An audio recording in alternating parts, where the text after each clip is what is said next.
Olá! Hoje a gente vai mergulhar nas ideias de um livro chamado A Sociedade do Cansaço, do filósofo Byung-Chul Han.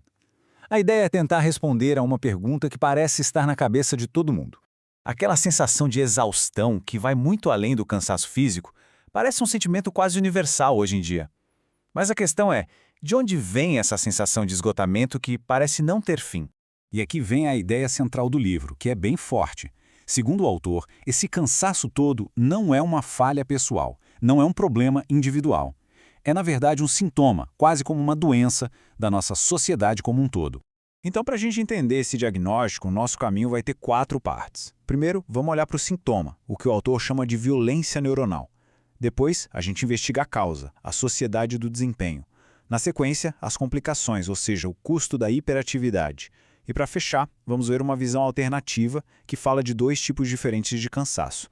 Vamos começar então pelo sintoma. Os sintomas que definem a nossa época são o que o filósofo Byung-Chul Han dá o nome de violência neuronal.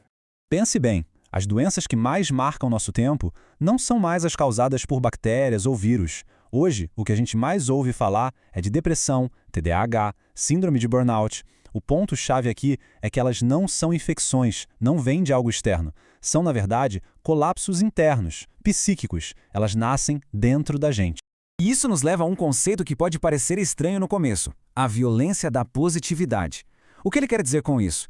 Que os nossos problemas de hoje não vêm mais da negatividade, como um vírus que ataca de fora. Muito pelo contrário, eles surgem de um excesso de positividade, um excesso de desempenho, um excesso de produção, um excesso de comunicação. A gente consegue ver bem essa mudança de paradigma aqui. Antes, vivíamos numa época que ele chama de imunológica, onde a grande questão era se defender do outro, do estranho, do invasor. Agora, estamos numa época neuronal, onde a ameaça não vem de fora. A ameaça é o excesso do que já é igual. É a própria positividade, quando levada ao extremo, que acaba nos fazendo implodir por dentro.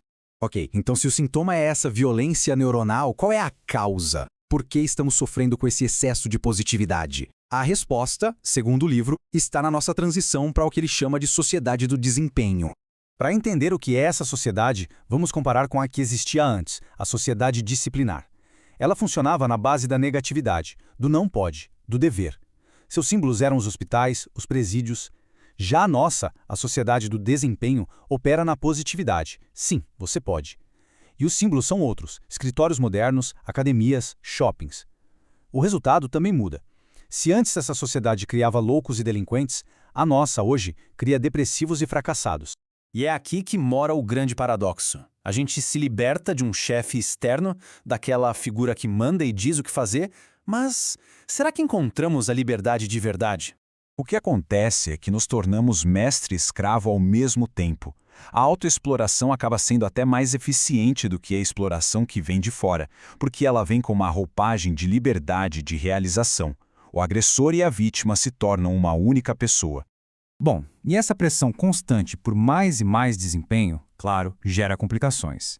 E uma das principais, talvez a mais sutil, é a forma como a nossa atenção foi transformada.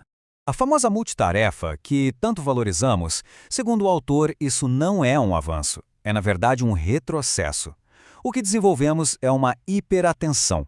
Uma atenção que é ampla, mas totalmente rasa. Ela fica pulando de um foco para o outro sem parar. É basicamente a mesma atenção que um animal selvagem na floresta usa para sobreviver. Está sempre alerta, mas nunca consegue se aprofundar em nada. E o contraste com outro tipo de atenção é gigantesco.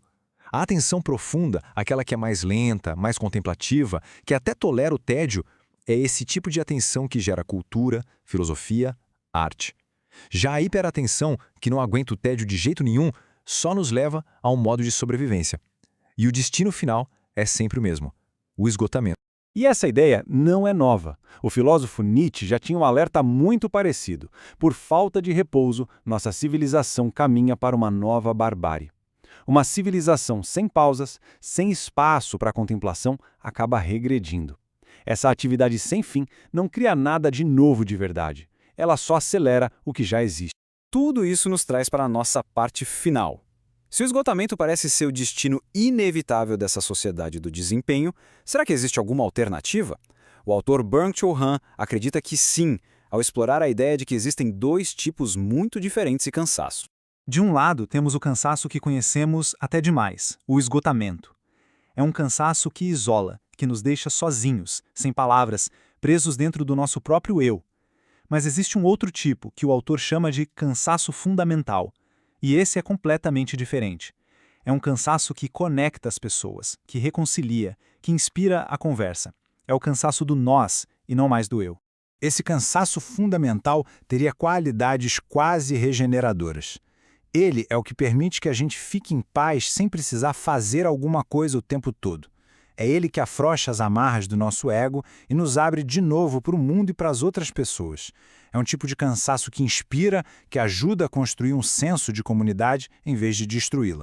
Então, o ponto central é este. O cansaço fundamental não é sobre não aguentar mais, não é uma falha. Pelo contrário, é uma capacidade especial. É a capacidade de saber parar, de pausar, de simplesmente deixar as coisas serem. Resumindo, a sociedade do desempenho, com essa obsessão toda por produtividade e por positividade a qualquer custo, parece nos levar para um beco sem saída. E o nome desse beco é o cansaço do esgotamento, aquele que é solitário e destrutivo. E é com essa reflexão que terminamos. E se a cura para a doença do nosso tempo não for buscar ainda mais desempenho, mais otimização, mais energia, e se a resposta for, na verdade, redescobrir um tipo completamente diferente de cansaço, um cansaço que, em vez de nos destruir, nos cura, nos conecta e finalmente nos devolve ao mundo?